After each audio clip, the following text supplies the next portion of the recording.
I've been around 33 countries. And today I wanted to talk about change from a different perspective. I know that you probably have tons of books and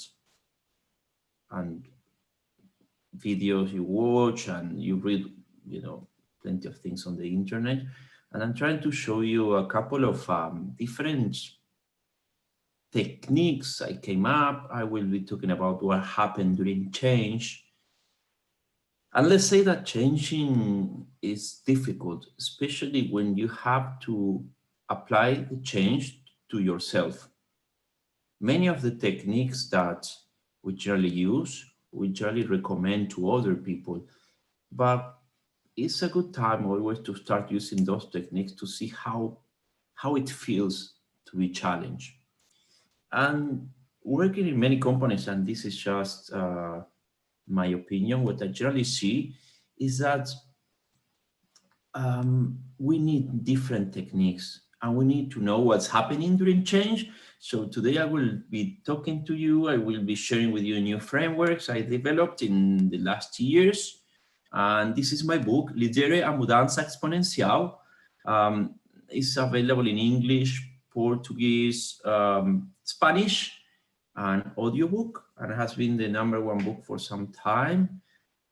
Currently now is the second edition. And also I want to share something with you that is very interesting. I started this initiative a few weeks ago, which I call the organizational pill. If you go to YouTube and put the organizational pill, you're gonna find the first 3 episodes are 5 minutes each one. So I try to keep these videos in 5 minutes just to teach something during lunchtime, and it's good fun to watch it. I think that I will try to talk about things that you don't find somewhere else, like for example, how to deal with the narcissist during agile change and what to do with them, or toxic people, or today I will be also talking about the pyramid of change. Some of the things I will be talking are my theories based on my experience with the organizational health in different companies, and other ones I just try to grab good idea from somewhere else. So if you can just go there, I started this a few weeks ago as I saw that many people are struggling, other people cannot buy my book, and I decided to start sharing every week with the community some new techniques for change agents. And if you like it, well, please share it. So long time ago, I started working as a change agent. My career started in 1993. I was a developer. Then I worked for Microsoft in 2000. And from there, in 2003 or 2004, I started working as a Scrum Master. And I started developing certain ideas. And what I could see is that, and again, guys, this is just my experience. Just take it as it is and then see if it applies to you. I was thinking, what makes you be successful as a change agent or someone who wants to influence change? And the first thing I've seen is that in order for you to be successful, you need to obviously have some hard skills. For example, know certain frameworks, Scrum or Lean, or know about agility, right? And this is one part, and this is what the company generally try to recruit. But then I saw that in order for you to be successful, you have more chances to be successful if the organization has good health. The organization is not very toxic.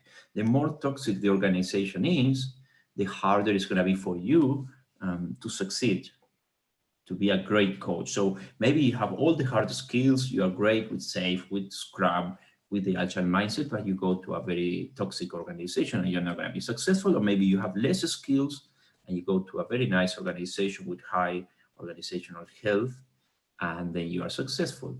And then the last part at the bottom is emotional intelligence. And this is something I always struggle. I know it's very difficult to control your emotions, to try to control others' emotions also, but in a positive way. The more you control your emotions when as a change agent, the more flexible you become. So for me, in order to be successful, you need these three things. And this is very important. We don't need just to know about Scrum, we need to know about how the organization is and also emotional intelligence. I hope you agree with me. So then one day I was in New Zealand working with a client, a bank, in 2016, 4 years ago. And this bank started trying to make the rest of the organization more agile. And we know probably how to, help IT teams to become agile.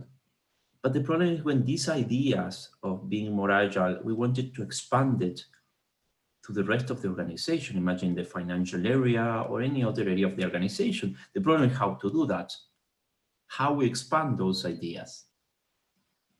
So then I started thinking that we need to come up with a different approach in order to help people change. We know very well what happened in IT. We know very well the Scrum framework. We know very well how to scale it. But how the hell you do that in the rest of the organization, right? Um, this is about trying. But if you have some framework that you can use, it's always easier. So I came up with something I call the pyramid of change, which is the different stages that a person have to go through when they need to change. And I want you to abstract from the idea of that agility is something special. What you do every day in the company, from my perspective, is trying to help people evolve whatever they are doing. And then when a person evolves, they do not just evolve in terms of the job they do in the company, but they also evolve in their private life. So something you teach to that person, it's gonna have an impact, and it's gonna have an impact in that individual, in the personal life, right? I always tell the story that I used to have a girlfriend that every time we had a problem, I basically took some post-it, I noted the problems in post-it, and I told her, well, okay, listen, we cannot solve all these problems. You have to take one, the most important, and try to solve it. And then we prioritize it. Maybe that's the reason why it didn't last too long, the relationship, right? But well, that's another story. So I will tell you now about this pyramid of change, and basically is how people evolve when they want to change. And the important thing here is that when we have this pyramid of change, I consider that there are 5 different mindsets. And the first mindset we have is a person who said, I want things to be as I say, I don't care about you. When that happens, this kind of people with this mindset, they generally see the same, the change and the person who is influencing the change. For example, if you have a sponsor who is trying to influence a change, if the person does not like the change, probably is not going to like that person either. At this point here, this person do not really want to change. And the main reason why the person does not want to change is because of fear. And we are talking about subconscious fear. Many of the fears the person feel are related to losing the job, losing prestige, and many are very subconscious. The person even do not realize that these kind of things are happening. And in here, we have to be careful, because if you try to teach a new framework or try to show more information about the change, this person really is not going to be affected. It's not going to change the opinion. So at this level, what we need to tackle is try to understand what are the fears for that person. And then some of the fears are subconscious, and the person sometimes do not know that they have them. Then when we try to help this person embrace a little bit of the change and try to understand that he's not gonna or she's not gonna lose prestige, she's not gonna lose the position, everything is gonna be fine, then we move to the second mindset, which is, I don't like the proposed change. And here, when you say I don't like the proposed change, you just move to a new mindset when basically the person thinks that their ideas are better than the ideas proposed by the company. But in here, this is completely different than the previous one. It's not led by fear. When you don't like the proposed change, it means that this person has a strong biases or a strong conviction that their ideas are better. Maybe because this person has been doing that for many years, maybe because that person do not have the skills to understand. So in here, in reality, when the person do not like the proposed change, we need first to understand why they don't like the proposed change. And we start working in this level to move the person to the following level. But at this level, it's very important to understand that we need to understand where the employee is and where it's going to be after the change or during the change. People are not very nervous about the change, but the transition. So when they don't like the proposed change, it's generally because they do not finish to see that the new idea you are proposing is better than, or this transition, that the idea they got. Then from here, we move to, I do not understand why they change. And this is a crucial change. When people say, I don't understand why, it means that they are open to the change. And this is a key turning point. They are open to the change, but they do not understand very well why it's needed. And in here, we can start talking about teaching this person new skills. Maybe this person do not understand because of the skills, maybe do not understand because cannot see the whole picture. But in here, the person is ready to understand, is open, is open-minded, and has the eyes open to embrace it. And as long as you help this person connect with the change, this person is going to be fine. But you need to understand here, this person is ready to discuss about the change, is ready to give opinion, and then if you start taking their opinions on board, this person is going to move to the next mindset. And the next mindset is moving to the individual, to the group. Is, I don't understand why we must change. So this person is almost convinced that they should change, but they do not see how the whole team can change. And this is crucial here. At this level, we need to move the whole team in the same direction. We generally need to create a good vision. We generally need to make sure that there is a sponsor. We also need to understand how the dynamics of the team work. But once the team is convinced that they have to change, they start changing. And this is basically the 5 different mindsets. Even changing is a mindset. But everyone can go through these 5 different mindsets. And then in the book, I recommend different techniques for each of these levels of the the different mindsets. And I also talk about healthy people. This is very important. When we are talking about narcissist or psychopath, in case you don't know what narcissists or psychopaths are, and you never came across any, then I suggest that you take a look at the organizational pill. There is the latest episode talk about that, and how to deal with them. Are very toxic people and how to deal with them during change. And I found that there is no much research, so I had to do a long research before I came up with certain ideas. So start thinking and framing the change in your organization with this pyramid and see how it goes, right? And this is very, very important. And there is an article there, but I think it's better if you take a look 5 minutes on the pill. So let me tell you what happened during quarantine. As today, guys, I want to talk about, every country was different, and I'm very surprised.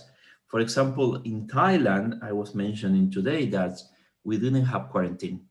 So what they did is they closed the different areas, the neighborhoods, so you were not able to go from one to another, but you were able to move. Nevertheless, even we had that, we were very nervous because we didn't know if there would be a full lockdown. So people had to be at home. We didn't know. So the quarantine has affected the brains of people. When we are talking about changes in companies, in the past, mainly in a healthy organization, change affected during working out, mostly during more working hours. So, for example, imagine releasing a product, a new product, or having some issues to solve in the company. But then you go back to your normal life and you go back to your routine, you go back to the gym, you do your whatever is in the routine. But in here, with the quarantine, we change the people's private lives. And you're gonna see how the brain changed and which things that you used before to help people change maybe are not gonna work very well. And here we have an increase in stress in certain areas.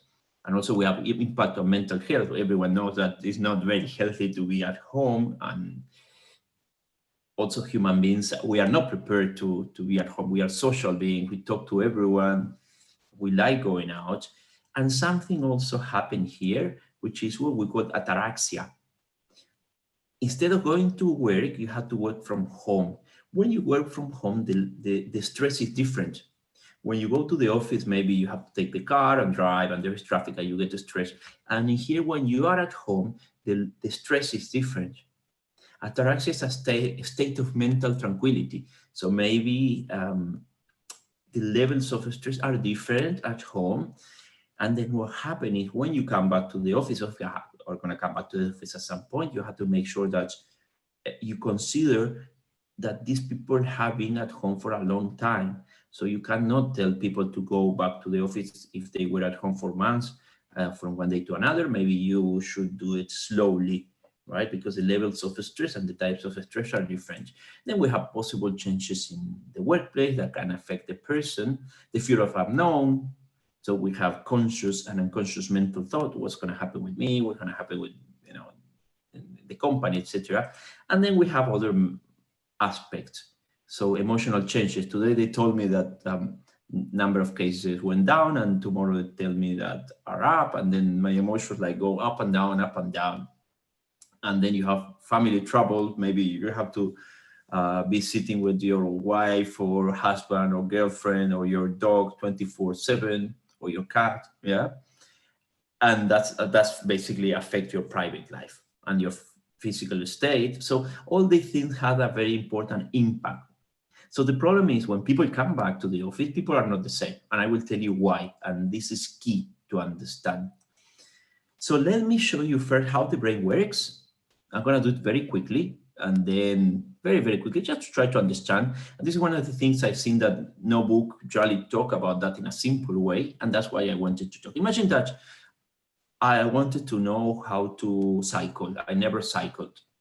So I take my bicycle, I start cycling, and then when you cycle the first time, first times, for you, it's very hard to do it because your prefrontal cortex, which is at the front, is trying to learn how to do it. And it's very, very hard because the prefrontal cortex consumes a lot of oxygen. And then probably you feel tired. It happens the same with many new things. For example, you get a new job and then you feel the first weeks very tired. This is because the prefrontal cortex is trying to make a huge effort to understand and to learn the new activity. Once the prefrontal cortex understands, it's ready to automate it. And then automation happen here on your brain too, and it's moved to basal ganglia, which is kind of hard drive. And in here, the advantage is that everything is automated and it does not consume much oxygen. So then you can be, for example, driving or cycling. Many times here in Thailand, I'm on the motorbike, texting my brother, listening to the music at the same time. And that's probably the reason why I have already 3 accidents. But it's an activity that is done by the basal ganglia. Everything automated, it moved to the back, and then less oxygen. But what I wanted to show you is what is in the middle, which is the amygdala. The amygdala is the smoke detector of your body. When you have, for example, something happens that you feel threatened, you feel danger, then your amygdala just floats certain chemicals into your brain and put you in alarm mode, which is what we call fight or flight. And in here, it prepares your body to fight or to run away. Obviously, we don't use the prefrontal cortex because it would be very, very slow. So the amygdala is what we call the smoke detector of the brain. But unfortunately, apart from being activated, if imagine you open the door and there is a lion there, your amygdala is going to activate. It happens with other things, and it happens in companies. So every time this smoke detector activates, it flashes your brain, and certain things are going to happen, very, very important things. When we are in a company working, there are a couple of things that activate the amygdala and activate the amygdala in a very intense way. So it's going to release a lot of chemicals, hormones into your brain. When the person feels that there is a change in status of prestige, for example, you were the boss and now you are somewhere else that has less prestige, the amygdala activates. Or when things are changing, what we call exponential change quite quickly, or you have to face something which is very dangerous. Also activate when there is excessive change in workload or high uncertainty. And what happens is when the amygdala is activated, the analytical and perspective areas of your brain, especially at the front, are kind of disabled, and you start thinking like a monkey. And that produces a stress response, you feel anxious, you have fear, increased levels of cortisol. But let's say that when there is some of these situations, you do not think in the same way. And this is very key to understand. And let me show you an example, a clear example for you guys to understand what happened. I give you an example here, but maybe you can compare it with something else. So, and it happened in any country. Never mind if you're in Thailand, in China, in New York, or in Portugal.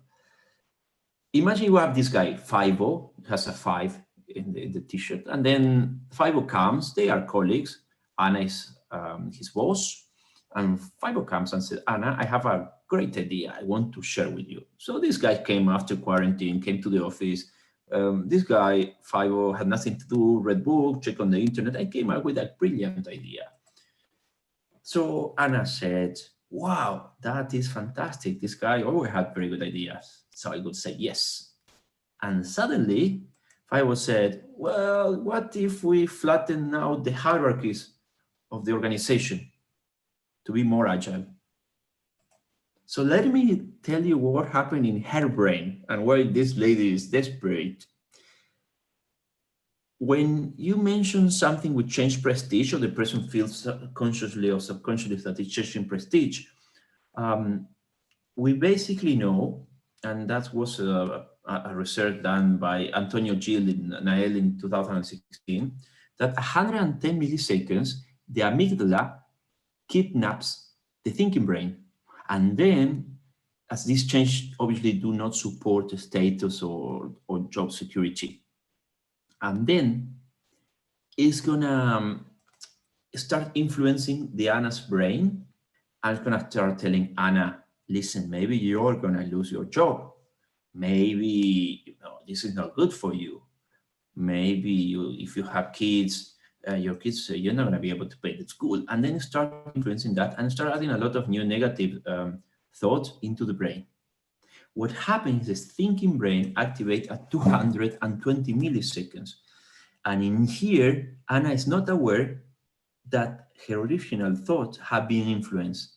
And this is important because many of the things we see in companies are very irrational. So you don't understand why this person is saying that. And this is why we try to work with the pyramid of change. And I encourage you to see the video in the organizational pill, talk about the pyramid of change and start trying to use it. And we use a lot of neuroscience of change to try to understand the fears and try to work with that person. So when the person feels a lot of like drop in prestige goes down, then there is a very, very, very aggressive activation of the amygdala. And there has been a research recently which says that the longer this person, or the more this person, or the amygdala is activated for longer, the less flexible the person is. So what happened here is that if we have a person who has been under stress for a long time, imagine has been working from home, have been trying to solve problems remotely, does not know if it's going to be working in next month or not. So this person is going to be less flexible. So expect people to be less flexible and expect people to have more fears about what's happening. So people become less resilient. They cannot recover as quickly and as before. And this is very, very important to understand.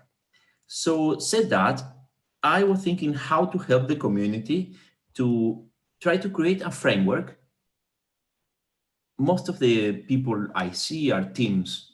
Maybe teams are working in a company. Many are also software teams. And I said, how I can try to help people in the company to create a healthy atmosphere after COVID, right? Let me double check, guys, if we are all okay with this. If we have any questions, maybe we can answer one or two questions so far, and then Sulander, if you can check if you have any question, then let me know, and then we answer, and then we continue. Okay, so you don't fall asleep. Not questions until now, neither on chat, neither from YouTube. Okay, okay, so I'm gonna tell you a framework I developed.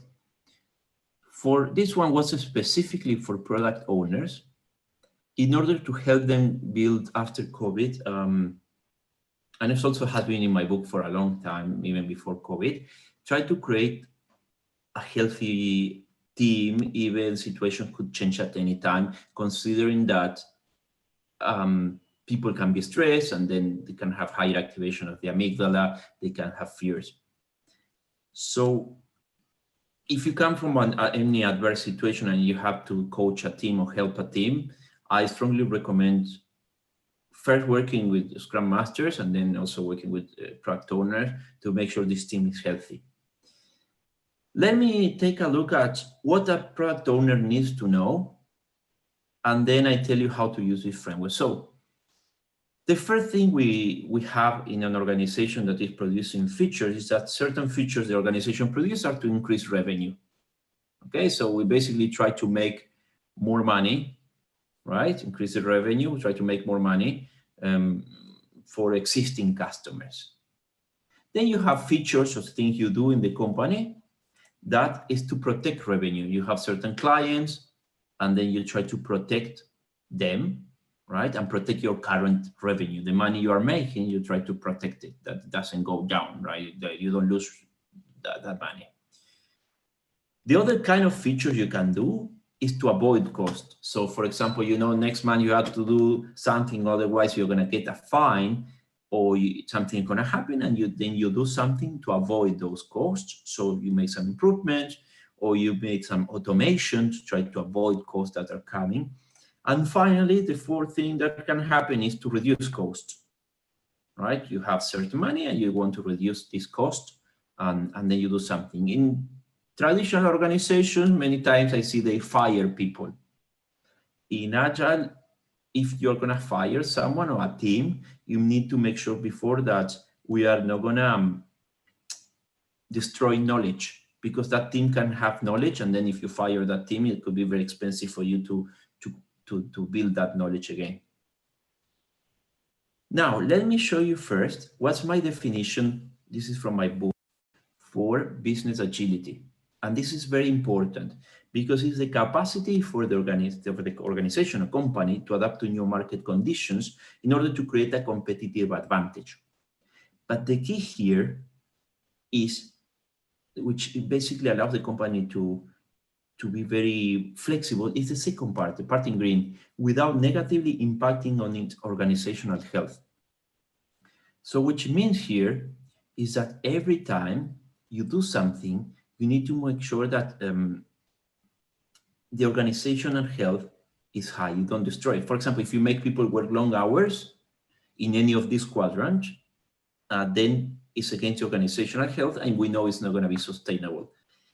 So this is basically what happened. Anything we take into this quadrant has to be part of good organizational health. And which is organizational health? So organizational health is that the person feels safe and that person can create sustainable business value in perpetuity. If you want to create something in perpetuity, it means that you're going to be able to do it forever. If you make, for example, people work long hours and then people feel fear and all this kind of thing, this is not going to happen, right? So what we do with a product owner. So the first thing to create great teams that are very flexible, even our software or not, is to make sure that wherever you have a backlog with features, because we're trying to make sure that these features also influence the way that the team works, the first thing we're going to do is try to see in which of these four quadrants are. The second thing we're going to do is we're going to ask this feature, is it going to increase organizational health? Is it going to be neutral or going to decrease? If I need to, for example, do something that is going to create a conflict in the team, maybe I should find another way. So we always try to ask these additional questions. And this is very important. At the time we create backlogs, we need seriously to ask this question. And this is a very simple and difficult framework to implement, that's simple to understand. Difficult because you need to teach how to do it and reinforce certain habits. But what we want here is that apart from producing something, we focus on creating positive habits in the organization and do it constantly. Maybe you could need some working agreements in the team for this to happen. Maybe you need values. Maybe you need that all the product owners reinforce these habits. But this is the only way that you can create an organization that's going to be sustainable, that's going to be with sustainable innovation, and also that's going to be sustainable from the point of view of what we call exponential changes. The more changes you have and the faster the market go, then more probability to create conflict you have in the company. So it's very important that the key here is organizational health is part of any framework. Are we okay here, guys? Give me some, if you have any question, let me know. So we generally here work with teams and product owners. Even if we are not in software teams, we can apply this framework for the whole organization. So Sulander, if you have any question, please let me know. No? Okay. Everything great. Okay, good. So I hope you are not falling asleep now so far. No. Right. People are just affirming that you had a great approach. So far, great. Go ahead. Okay, so then things that increase or decrease organizational health. I always say that the minimal changes a person has in their private life, if you have a minimal change, it means that probably the organization has high health, organizational health, right? And then you have here some examples that you can see. For example, when I go to a company and I see the CEO just blaming people, saying, this one was bad, it has low organizational health. But when you change that habit for curiosity, the CEO goes and says, guys, tell me what happened here. Then that's a turning point. So the quality of conversations in companies is very, very important. A company is in general conversations, and then the higher the quality of this conversation is, in general, the more organizational health you're going to have. And here you have some examples. So what you're going to do, then you're going to create this backlog. You're going to make sure that product owners know if that's going to increase revenue, protect revenue, reduce cost, avoid cost. And this is very important because it also helps creating a great definition of business value. The product owner should be able to answer if the focus is on protecting revenue first and second avoiding costs, or first increasing revenue and second reducing costs and third avoiding costs. Because if the product owner do not know what's the focus, then anything can go into the backlog, right? And then it's very important you guys work with the organization and the product owners first to make sure this person understands and has a great definition of business value and can clearly specify this feature is and in which quadrant. And then we have to ask how it's going to support organizational health. So this is the first part. Now I'm going to talk a little bit from a change agent. So for everyone who wants to influence the company, and I will tell you that I developed this framework. It's called Extreme Business Agility.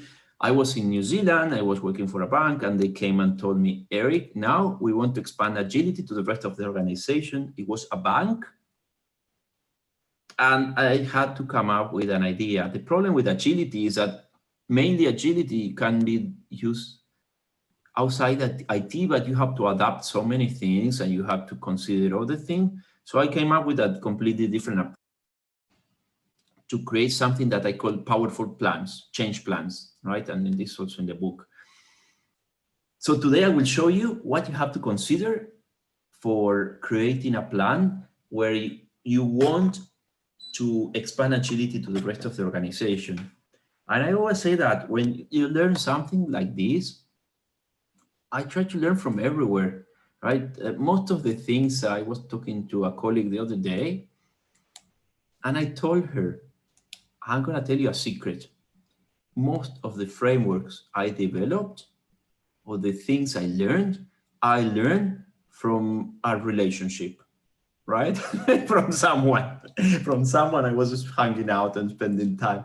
And she said, yeah, I also learned. And then I changed the name, and then I just make sure that it fits in somewhere, some company. So I think we are social beings, and we learn a lot from activities that are not related to the organization.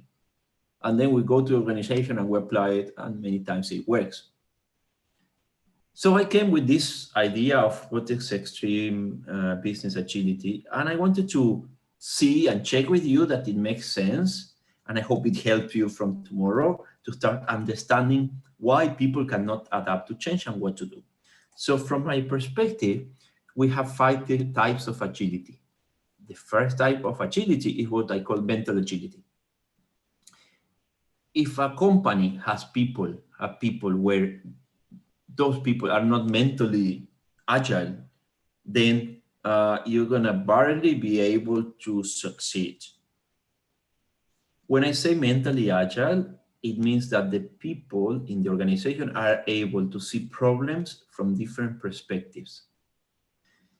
When you see problems from different perspectives, this increases what we call neuroplasticity. Neuroplasticity, how your neurons connect. The more ways you see, the more perspective you see and you feel comfortable, even are opposite to your values, then the more flexible you are, the more mental agility you have. And in the book, I also talk about certain techniques to increase mental agility in the organization. But this is, for me, the basement of the cake. If you don't have people don't have mental agility, guys, you just do something else, because you can achieve people repeating things, but innovation, another thing, and I'm not sure whether you're gonna do it, right? So the second level we have people with neuroplasticity, what we call social agility. Is basically how people connect. Maybe it happened to you that you go to an organization and you see everyone sitting, looking at the monitors or looking at whatever, and you say, how the hell people connect here, right? So social agility is the capacity for those people to connect in different ways if the environment change. And this is related to the physical or virtual environment. The better people connect, the better it is. And the more, if people connect better, then information flows better, right? So then the third type of agility is the outcomes agility. So it's the capacity for this organization to change the strategy. For example, imagine YouTube. YouTube started being a dating site and then changed to be a video site. So if we need to change how flexible is this organization to change the strategy and change budget and product and how people can adapt to that. So if we have people that connect very well and very mentally they can change, but the organization is not good at changing, adjusting strategies, then it's not going to be good. So we have also techniques to work at this level. Then we have structural agility, which is all the procedures or processes and roles and rewards, everything in the organization and how flexible they are, right? And here we'll have all the techniques. And finally, technical agility, which is, from my perspective, what people call agile, right? And you have here Scrum and other things. I want to stop just for a second here, just to double check that you agree or you don't agree, and see if you had any question. So let me know if you have any question, then we can answer it now. I think that people are still wondering about your relationships, how they inspired you to come up with that. Yeah, I'm also wondering how so far. Yeah, I'm asking the same question. So I haven't come up with an answer yet. So maybe I will answer in the next webinar. So, and then the more you have these 5 levels, the better it is, the more resilience, the more if there is a problem in the organization, they can recover. So in here, let me hold on previous. What we do is, imagine you have to make a change in a software team or any team, but let's start with the easy one in a software team. When you take a look at this model, you sit and you say, okay, if I need to make a change, imagine this installing a tool, something very, very easy, a new tool. So do I have the processes, which is structural agility, which are going to support that person? Yes or no? Right? I think we have one question. Just yes. Fabio, you can unmute yourself and speak your question. Yes, sure. Does everybody can listen? Can everybody listen? Yes, yes. Great. Oh, first of all, congrats. Very good and funny explanation. I would like to bring a self-case from my last job in Brazil, when I work with a high educated team, lots of PhDs and masters, and we faced lots of problems when we try to implement Agile methodology, because it was very curious. We organized some meetings, several appointments, okay, and it worked like parallel dimension, yeah. Everybody doing the same process in the old-fashioned way, and we moved to the meeting rooms, develop, make lots of iteration, and move back to our desk positions, and repeat the old-fashioned way to produce. I would like to know you about how to spark the team when they are, first of all, very high qualified. Yeah, consider I worked in a type of think tank, and how to show them, consider they came from the university, and unfortunately nowadays some parts of the academic world keeps the old-fashioned way to produce knowledge. How to spark those people to be more engaged, yeah.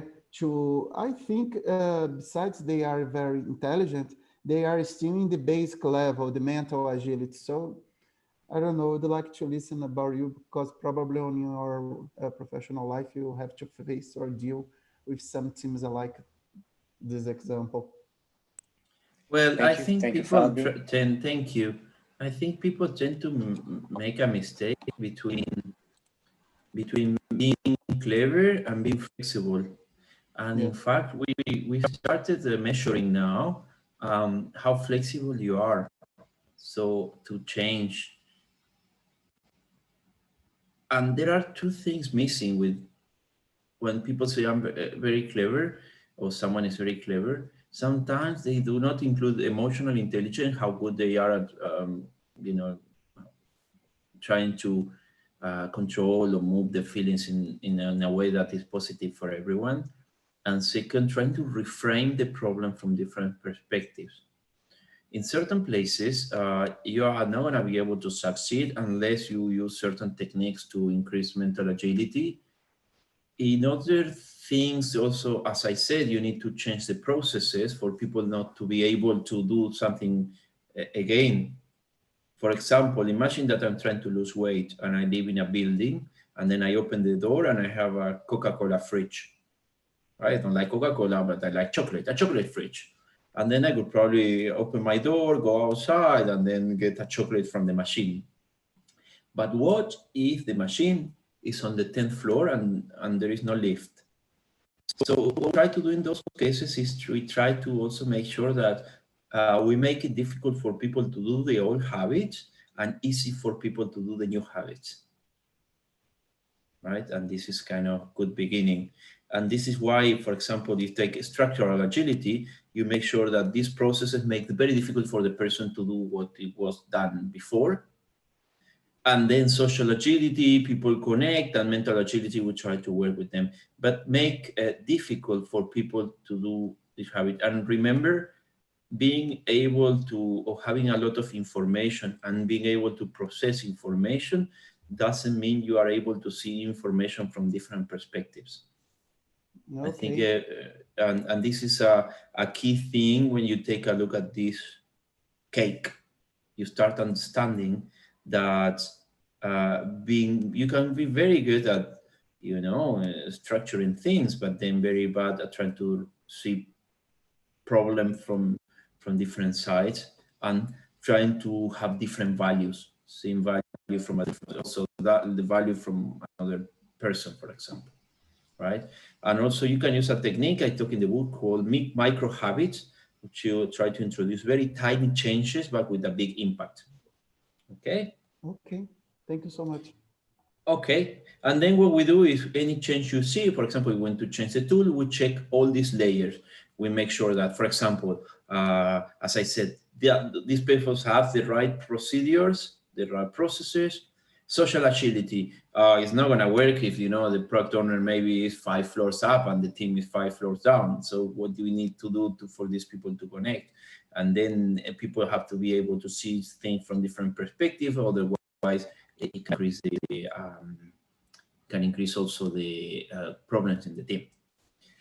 So then what you do is you have your organizational improvement backlog, where you make sure that any change you want to do, you touch at least some of these levels. So you have in mind, this is like everything, right? It's for you a model. You can use it or you cannot use it, but if you know it, and you feel inspired to use it because it allows you to see one more perspective from something you see. Try to think of a change you did in the past and try to think if you were placing the focus in any specific of this part of the case and not in the other. And this is like, okay, you need to cut it always vertically, right? And then you also need to make sure that whatever you do here has high organizational health, otherwise you're going to ruin the company. So in here, what we see is that we have this framework to work with teams, and then if you're a change agent or a scrum master or someone in charge of trying to influence the company, then you work with this framework, right? And then you see, this is how we are going to cut the cake. And I'm going to go very quickly. I'm going to take 5 more minutes. This is what we learned, the 2 approaches. And I wanted to go very quickly with some suggestion for you guys. The first is that we are going to have hybrid situations in companies. This is something I talk in the book, and I wrote the book a long time ago and tried to explain to people that whenever they are in a virtual environment, they need to rebuild the social environment. What it means, when you are in a real environment, you have things you can see on the wall, like public radiators, anything you can see on the wall, right? You have visually social interaction. You can see people, how they interact when you are sitting in an office. You can see the faces and the expressions, and your brain is constantly trying to guess what's happening.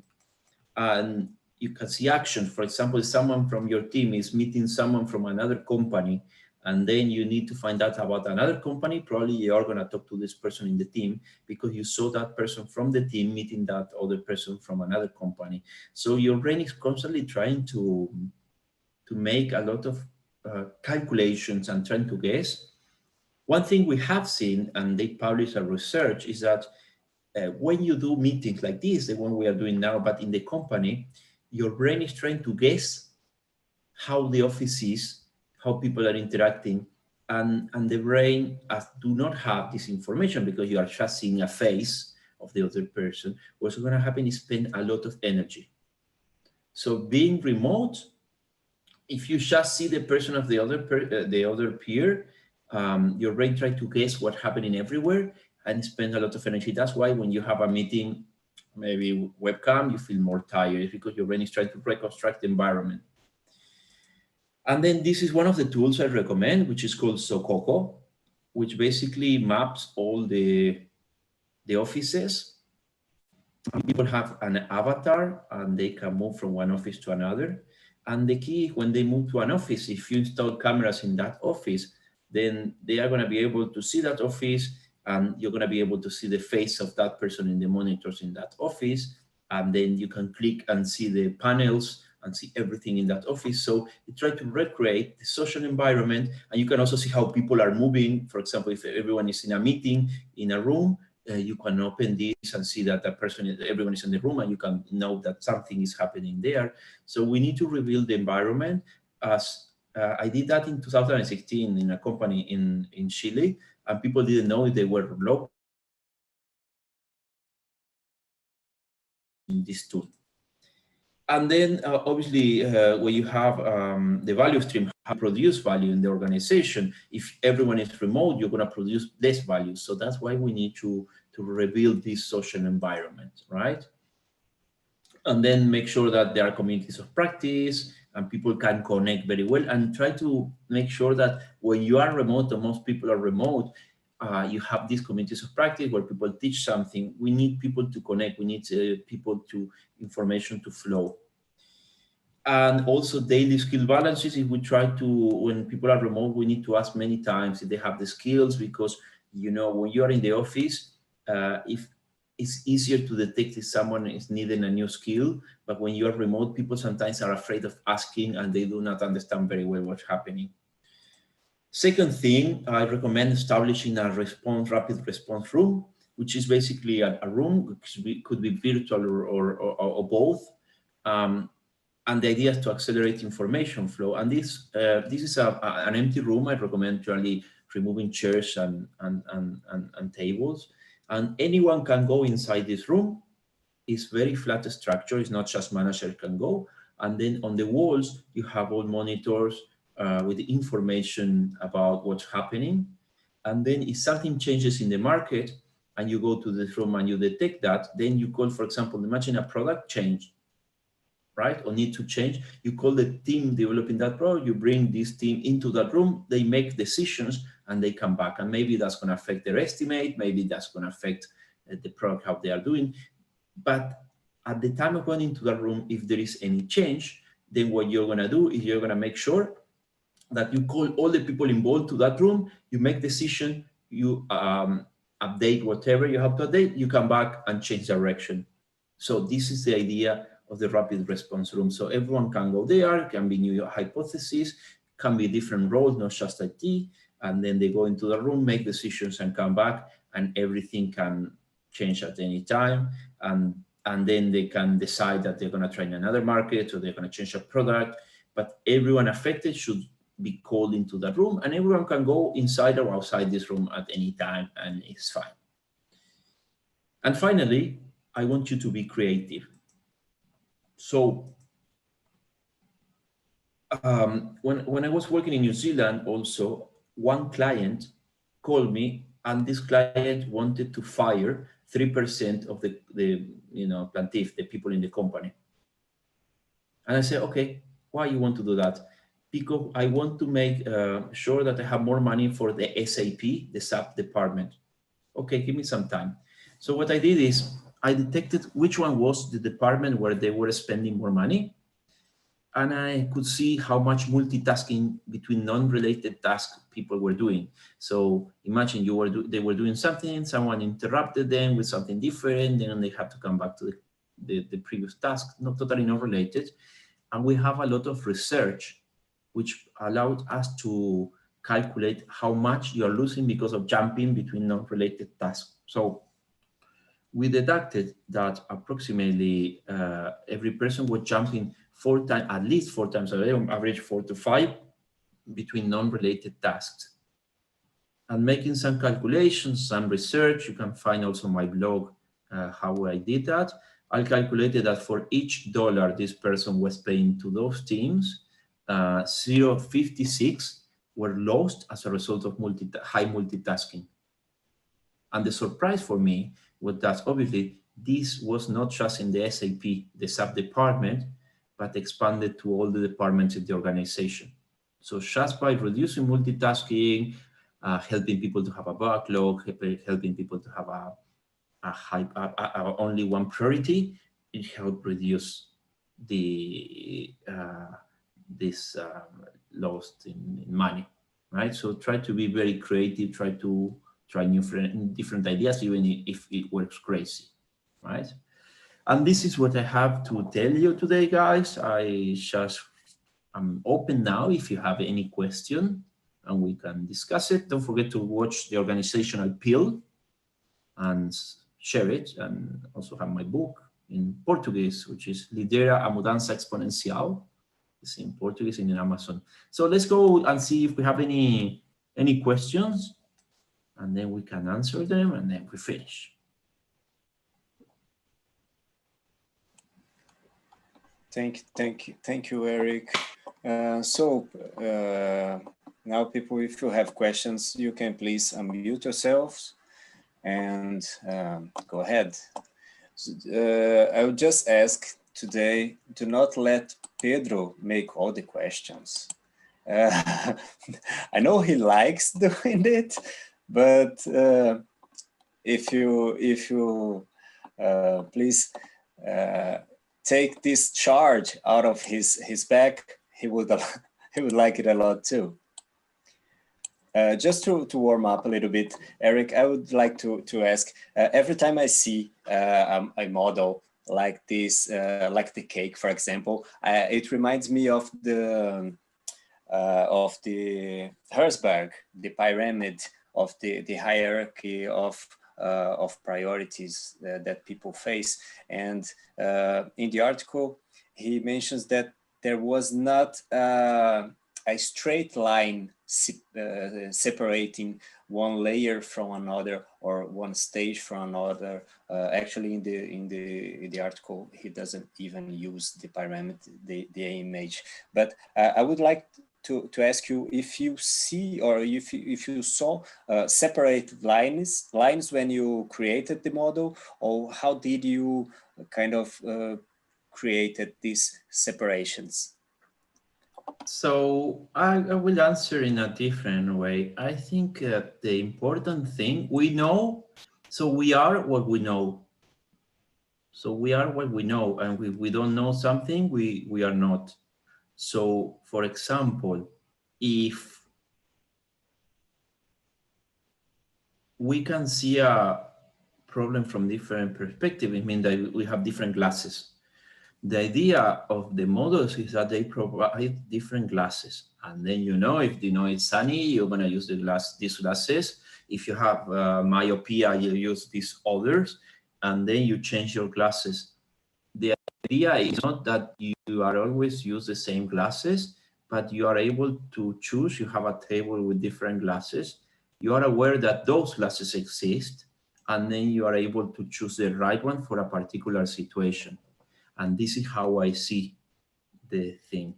The cake or the pyramid is not the important thing, but that it allows you to ask different questions and to choose the right classes for a particular situation.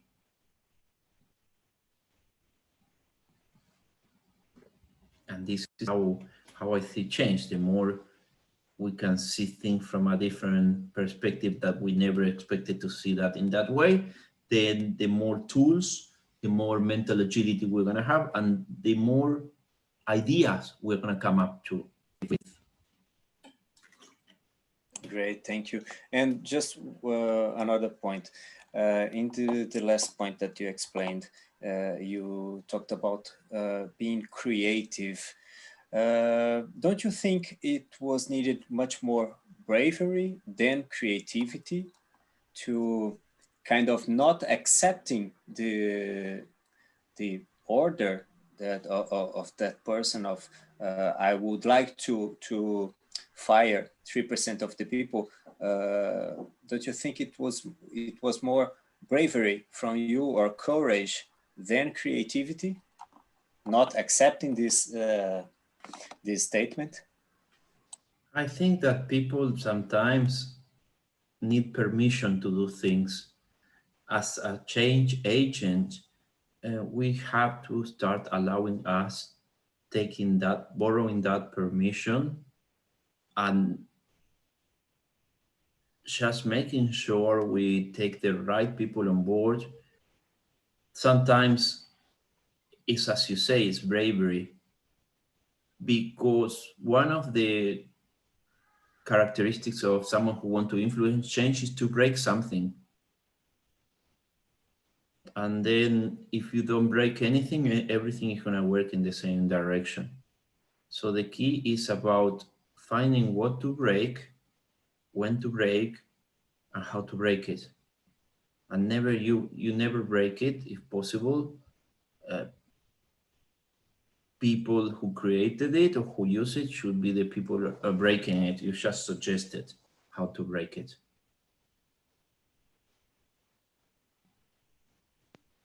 So I have a question to yes. Mental agility, it's something that for me it's very important, and I've struggled that in several teams, that having one or two members that didn't have that mental agility, and all the team failed achieving the truly agile methodologies. And after some years, even changing some colleagues from one team to another, it's very hard when we know that we have experienced colleague in some areas, and we don't want to give up from him, but we know that he is impacting the evolution of the whole organization. Yes. Did you saw this kind of stuff happening in the case of the bank transformation? I've seen it everywhere. Everywhere. Sometimes you can solve it, or help solving it. Sometimes you propose new working agreements. Sometimes you work with reframing techniques. Sometimes you need to move that person to other place. Sometimes the person, it can be unhealthy and toxic, and then you have to apply different techniques. The solution could be many. The important thing is, if you have the tools and the people around you who is going to support you helping solve that problem. Many times you're not going to be able to solve it. Other times, yes. Maybe you're going to feel frustrated, but you have to understand that it's not your fight. It is just a stage for those people. I know there are also people suffering, and maybe in a team. But your responsibility is to try to help people in a way that they can change. And it's also accepting that not all the situations are going to be good, and it's not because of you. And that's why when I showed the chart, I show skills and organizational health. If the organizational health is not good because of one person, maybe you're not going to be able to succeed. And one of the hardest things for us, I think, for me personally, is try to manage your frustration, because obviously you did your best and you did not achieve. But on the other side, you achieve a lot. And many of the things you did made the life of those people better. Maybe you were not able to do everything, but maybe you were able to influence people a lot. Maybe in the future, these people leave the company and go somewhere. And many of the things that they learn from you, it changed not just the life in the company, but the private lives. And going back to your original question, yes, you have biases, you have fears, you need to work with the triangle, you have toxic people, you have people with hidden agendas, you have people with high egos, you have people that do not want to have working agreements, and there are people who do not really know how to fit, and there are people who are great, or people who evolve in a way that is compatible with the organization. You are in an ecosystem that you influence, but not always you're going to be able to do it. And it's part of this difficult job that we have. That's why I encourage you to know more about neuroscience of change and see. I talk about in my book, I don't want to sell the book, guys, to you, but in the book I talk about many techniques to deal with this kind of situation. I'll put a couple of examples. Okay. And talking about difficult situations, Eric, yes. Pedro don't want to speak out loud, but he wrote a question on the chat. Do you think that we can manage a change in any organization, or there are cases that the change is actually impossible? So I think the first thing we need to define is what change means. Change for some organization is trying to do something big, or what is your definition of change? If your definition of change is according to the speed of the organization, how the organization can change, then, or it is something that is different. Every organization is different. So generally what happens is organization has like, we want this, but the capacity is this. So it depends on the organization. All the organization can change. All the people can change. The problem is if this is acceptable for the organization, if this is something that's going to make you happy. All the organizations change. In fact, they are changing all the time. Maybe they are not changing the way we, but they are changing all the time. But in the long terms, organizations watch the first chapter of the organizational build where I talk about accelerated change. And then the more accelerated change we have, the more market disruptions we're going to have. And the organizations with very low organizational health, they're not going to be able to adapt and they're going to disappear. So just organizations who are healthy, where people are happy, where they create, where they have a good ecosystem are going to be the organizations that are going to survive. Okay, I think it's time to leave. Almost 2 a.m, I think, here in Thailand. I hope, guys, you enjoy. Yes. Well, thank you very much, Eric, for the explanation, for your patience, and for your attention on answering the questions. I think people really like the presentation, and the doubts are a confirmation of that. Again, we would like to let the doors open if you are able to come visit us in person in Portugal. Feel free to contact us. Soon. Feel free to contact us, and we'll be we will do happy. for sure. We will do for sure in 6 months' time. After December, things are gonna be almost back to normal. And we can eat some ovos moles or natas or anything else that the good cuisine of Portugal can offer. Okay, and great. Also on October 10th, if you want to join us. If I'm not flying, I promise I'll show you. Yeah. Yes? Join us. And for everybody that attended this meetup, thank you also. And feel free to contact Eric also to extend your doubts, to see other videos. Add me on LinkedIn. Add him on LinkedIn or else. And don't forget, if you want to provide some feedback to Agile Connect or to Eric's presentation, we will then share with him. Just drop by our retro board and just fill in your thoughts on it. We can always improve if you provide us feedback. And once again, thank you, everybody. Hope to see Thank you you guys. all soon. Hope to see you all on Agile Connect care. Day. Yeah. Yeah. Bye, everyone. Thank you. Thank you. Bye. Bye-bye. Bye, everyone. For joining. Bye-bye.